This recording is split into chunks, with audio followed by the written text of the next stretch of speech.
एक बार की बात है, गौतम बुद्ध मगध राज्य के एक गांव में ठहरे हुए थे। गांव से थोड़ा बाहर एक मोची अपने परिवार के साथ रहता था। उस मोची के घर के पास एक तालाब था। एक दिन रोज की तरह मोची सुबह तालाब में पानी लेने गया।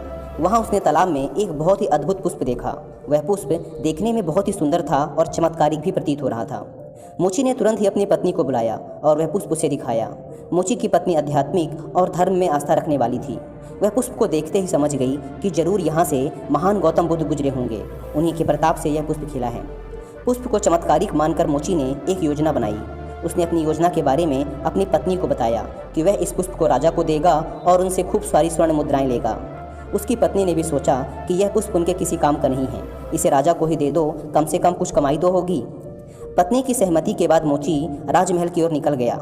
राजमहल के रास्ते में उसे एक व्यापारी मिलता है। मोची के हाथ में पुष्प देखकर वह रुक जाता है। वह मोची से पूछता है, भाई ये पुष्प कहाँ लेकर जा रहे हो?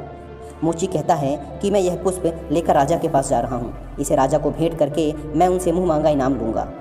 व्यापारी ने मोची को प्रस्ताव दिया कि तुम यह पुष्प मुझे दे दो, मैं तुम्हें बदले में 100 स्वर्ण मुद्राएं दूंगा।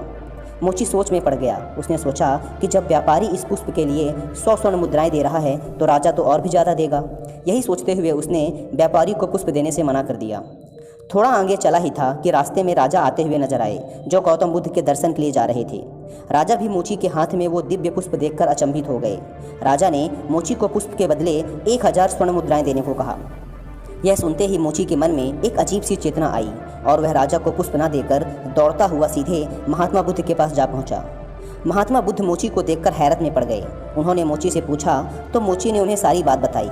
इसके बाद मोची ने वह पुष्प महात्मा गौतम बुद्ध के चरणों में अर्पित किया और उनसे कहा कि पहले मेरे मन में पुष्प को देखकर लालच आ गया था, लेकिन अब मैं समझ गया हूँ कि जिसकी छाया पड़ने से एक पुष्प इतना दिव्य हो गया हो, अगर उसकी शरण में मैं चला जाऊँ तो मेरा जीवन भी धन्य हो जाएगा। इसके बाद वह मोची जीवन पर्यंत महात्मा बुद्ध का शिष्य बना रहा।